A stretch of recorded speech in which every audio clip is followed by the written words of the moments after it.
Hello guys, so I will teach you now how to do sitaw. So first, go to your home and then i-click mo yung account. After clicking the account, nakikita mo yung products na yan. So dyan ka kukuha ng mga products na ipopost mo sa store mo. After that, may dalawang pagpipilian. It's either you add new product or product warehouse. Pero sa akin, pinili ko yung product warehouse. All you need to do lang is to publish the product na gusto mo na ma-post dun sa store mo. So it's very easy. After clicking the product warehouse, ito yung mga nakalagay. So maraming categories ang nakalagay dito, ay sports. So pipili ka lang kung ano yung categories na kukunin mo product. So I choose sports protective equipments. So sa sports protective equipments, may 10 categories. So yung pinili ko ay yung sports knee pads. Dito ako hahanap ng mga products na mura na ipopost ko doon sa store ko. So ito na yung mga products sa categories ng sports knee pads. So kailangan mo lang pumili ng products na gusto mo.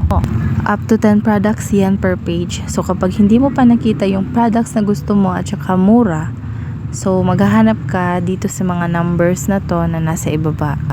So ito na, nakahanap na ako ng products na kaya kong bayaran, which is mura lang siya. So ang gagawin mo ay i-check mo yung product and then scroll mo pataas at hanapin mo yung batch published, which means mapupunta na yung products na yan sa store mo. After clicking the batch publish, may percentage dyan na nakalagay. So you're going to write down the maximum percentage, which is 7. Kapag nakita mo na ito, ibig sabihin is yung product na yon ay na-publish na dun sa store mo. So ito yung example ng mga products na pinablish mo kanina. So ito na yon. May mga products na nakalagay and then the total amount. Tapos ito yung makikita ng mga customers sa store mo. Very effortless itong si Sitaw kasi once na-publish mo na yung product na yan sa store mo, siya na yung maghahanap ng way para makita yan ng mga customers at ma-order yung mga products na na-post dun sa store.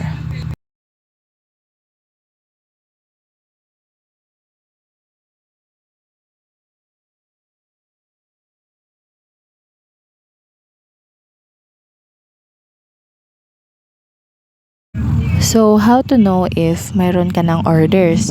So, go to your home again and then i-click nyo lang yung orders. At dyan mo malalaman kung may nag-order na sa Sitaw store mo. So, tada! Ito na yung mga orders ng customers. Diba? Ang dami. So, dyan mo makikita yung mga orders sa pending, which means kailangan mo yung i-process para ma-deliver yan sa kanila. Kaya ito yung advice ko sa inyo, once na magpo-post kayo ng products or pipili kayo ng products na ipopost doon sa Sitaw store nyo, make sure na mura lang yung mga products na yun para kaya nyong bayaran ang mga orders ng customers nyo. Kagaya nito, mga orders ng customers ko is super big amounts. So, hindi ko alam kung kaya ko ito mabayaran lahat. Pero may mga maliliit na amounts naman na orders ng customers ko. So, yun yung gagawin kong priority na uunahin ko muna na i-process. So, ito yung uunahin ko na i-process. Itong order ni customer na may amount na 652.32 rather.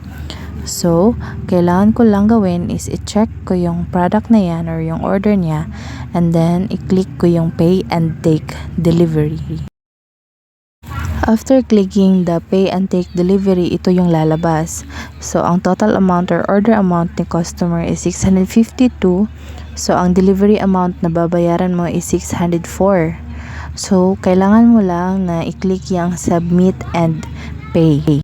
But make sure lang na merong laman yung Sitaw wallet mo para mabayaran mo ang amount na 604 upang ma-process yung order ng customers natin.